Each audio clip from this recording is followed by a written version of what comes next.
Hello बच्चों, स्वागत है आप सबका लेट्स डिस्कस में।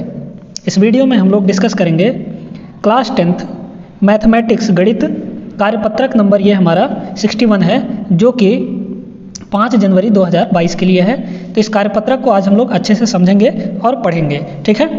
इस कार्यपत्रक में हम लोग पढ़ने वाले हैं ऊंचाई एवं दूरी, ठीक है। इसके बारे में कि ऊंचाई दूरी क्या होता है, समकोण त्रिभुज क्या होता है, ठीक है। समकोण त्रिभुज के जो हमारे दैनिक जीवन में उदाहरण कौन कौन से हो सकते हैं, क्या हो सकते हैं, तो ये सब चीज़ हम लोग इस कार्यपत्रक में समझेंगे, ठीक है। तो चलिए स्टार्ट करते हैं इसको। देखिए यहाँ पे कुछ दिए गए हैं दैनिक जीवन में उदाहरण, समकोण त्रिभुज के उदाहरण दिए गए हैं, ठीक है ना।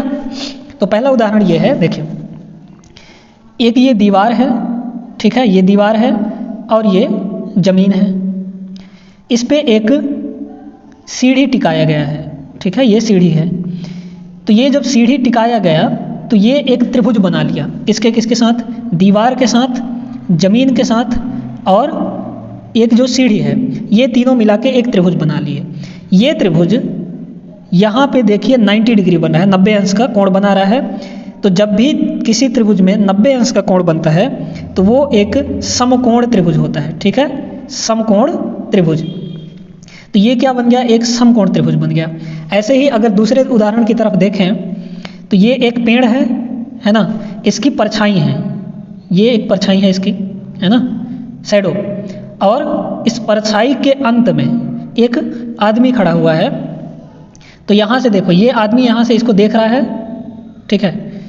तो इसके देखने से एक जो लाइन बनी है ना, और इसका पेड़ का लंबाई और इसके परछाई जो है, ये तीनों मिलके एक समकोण त्रिभुज बना लिए। यहाँ पे भी ये 90 डिग्री का ही बन रहा है, ठीक ना। तो ये एक समकोण त्रिभुज बन गया। तो एक उदाहरण हम ऐसे भी समझ सकते हैं कि समकोण त्रिभुज जो होता है इस तरीके से बन सकता है। अगला उदाहरण देखिए, यहाँ पे ये है एक टावर है ना, एक टावर है, ये चिमनी कह लो। और ये यहाँ पे जहाज है, एक जहाज है और जहाज से लेकर यहाँ पे कुछ दूरी पर ये टावर है। अब टावर में मान लो एक आदमी खड़ा हुआ है, यहाँ पे टावर में नहीं, सॉरी, इस जहाज पे। तो ये जहाज से किधर देखेगा, अगर इसको टावर के टॉप में देखना है, सबसे शिखर पर, ऊंचे पर, तो ये तीनों मिला के क्या बन गया, एक त्रिभुज बन गया। और यहाँ पे जो 90 डिग्री का कोण बन रहा है, यही इसको बता रहा है कि ये एक समकोण त्रिभुज है। समझ में आ गया कि समकोण त्रिभुज कैसे बन सकता है। तो ऐसा एक त्रिभुज जिसमें एक कोण 90 अंश का हो, बाकी दो कोण कुछ भी हो सकते हैं। एक कोण 90 अंश का होना चाहिए, तभी वो समकोण त्रिभुज होगा। अब समकोण त्रिभुज में देखिए, यहाँ पे एक समकोण त्रिभुज दिया है, AB, BC और ये है AC। तो यहाँ पे जो ये कोण B है, ये 90 डिग्री का है। 90 डिग्री कोण के सामने जस्ट अपोजिट में, सम्मुख मतलब सामने, इस 90 डिग्री कोण के जस्ट सामने जो भी भुजा होती है उसको बोला जाता है क्या, कर्ण, ठीक है, हिंदी में कर्ण बोलते हैं। समझ में आया। तो AC भुजा क्या हो गई, कर्ण हो गई। यहीं पे अगर यहाँ पे देखो, ये एंगल C है, कोण C है, कोण C के साथ वाली जो भुजा है BC, इस BC को कहा जाता है आधार। समझ में आया, आधार, ये हो गए आधार।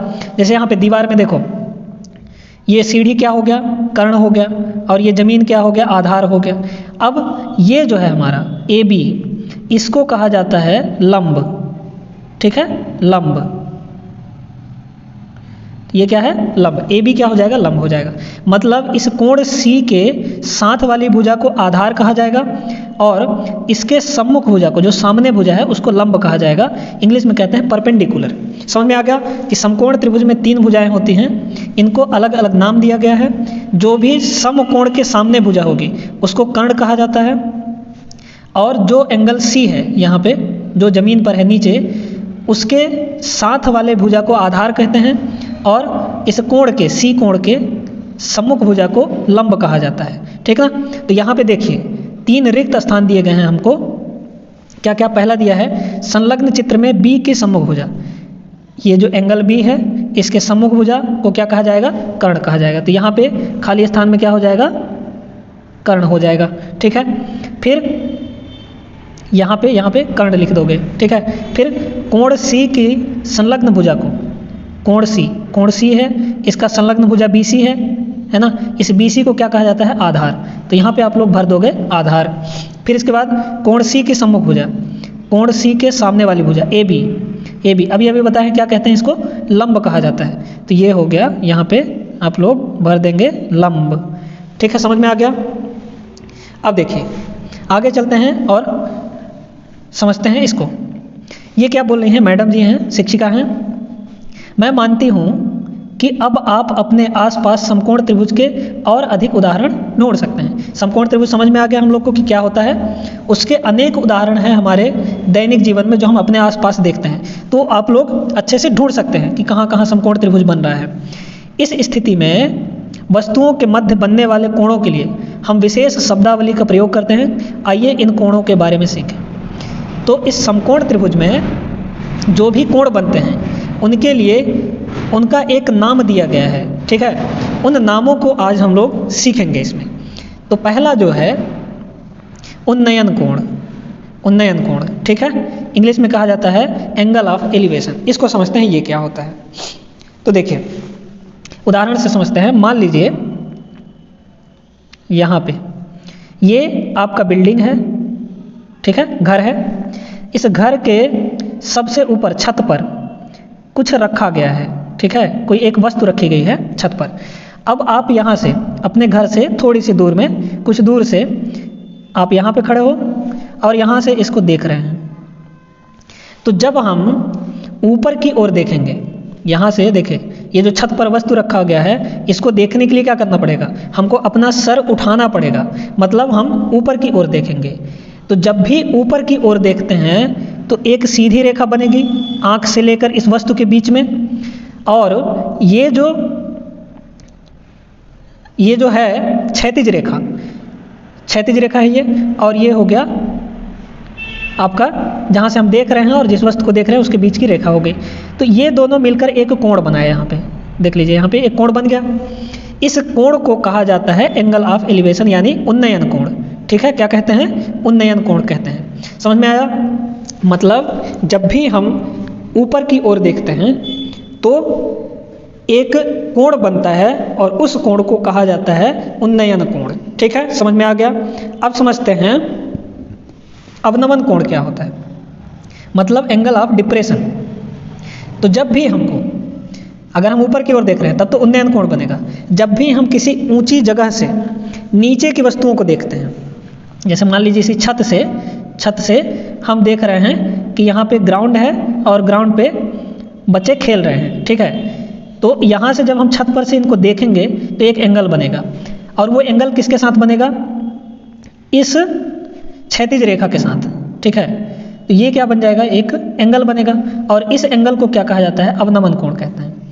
तो एक ऐसा कोण जब हम नीचे की ओर देखते हैं तब बनता है, उस कोण को कहा जाता है अवनमन कोण। समझ में आ गया? अवनमन कोण और उन्नयन कोण क्या होता है। इसका स्टेटमेंट पढ़ लेते हैं, परिभाषा पढ़ लेते हैं कि क्या है। उन्नयन कोण जब कोई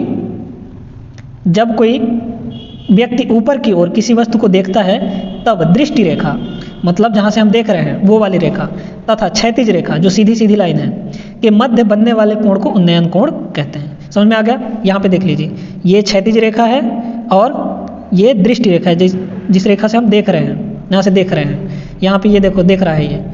तो एक एंगल बना, इस एंगल को क्या कहा जाएगा? उन्नयन कोण कहा जाएगा।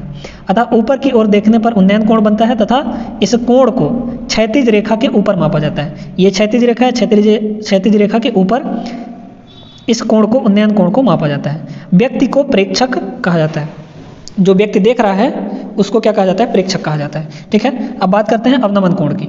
इसका भी परिभाषा देख लेते हैं कि जब कोई व्यक्ति किसी वस्तु को नीचे की ओर देखता है तब दृष्टि रेखा, मतलब लाइन ऑफ साइट, जिस रेखा से हम देख रहे हैं, हमारे आँख और वस्तु के बीच की जो रेखा है, सीधी रेखा, वो रेखा दृष्टि रेखा कहलाती है। तथा क्षैतिज रेखा, मतलब जो हॉरिजॉन्टल लाइन है, के मध्य बनने वाले कोण को अवनमन कोण कहते हैं। समझ में आ गया?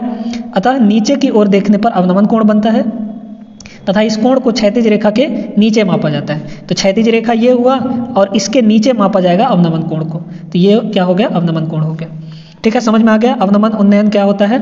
Angle of elevation and angle of depression. आगे चलते हैं और कुछ प्रश्न दिए हैं इसमें, इनको देखते हैं। ठीक है, यहाँ पे देखिए पहला प्रश्न है, स्वयं प्रयास करने के लिए बोला है इसमें।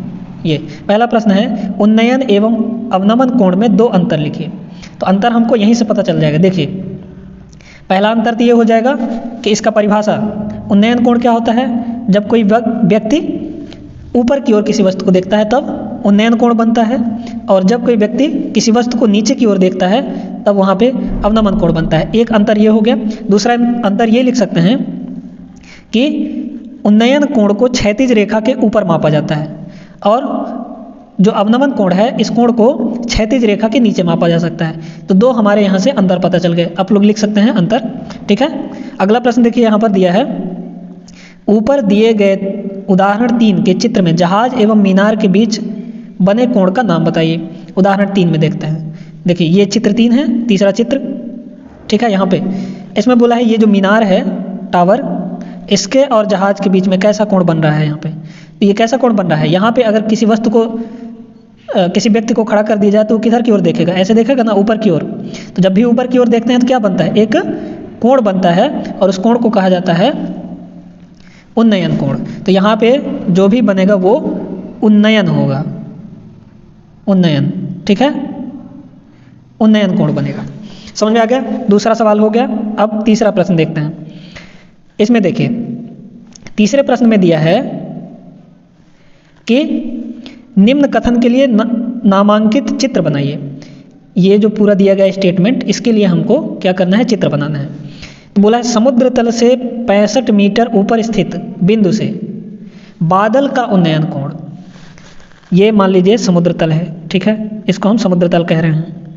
इस समुद्र तल से ऊपर कितना मीटर, 65 मीटर। ये 65 मीटर है। यहाँ पर 65 मीटर से बादल का उन्नयन कोण, यहाँ पे मान लीजिए ये बादल हैं। ठीक है, ये बादल हैं। यहाँ से बादल का जो उन्नयन कोण बन रहा है, क्षैतिज रेखा ये होगा, उन्नयन कोण बन रहा है वो कितना है, बीटा है। समझ में आया? बीटा है ये। तथा समुद्र में बादल की परछाई का अवनमन कोण अल्फा है। तो इस बादल का इस समुद्र पर, ये समुद्र है, इस पे परछाई बनेगा यहाँ पे। तो इस परछाई का इस बिंदु से जो अवनमन कोण है वो कितना बन रहा है, अल्फा बन रहा है। ठीक है, बादल की कुल ऊंचाई, अच्छा यहाँ पे कुल ऊंचाई 518 मीटर है।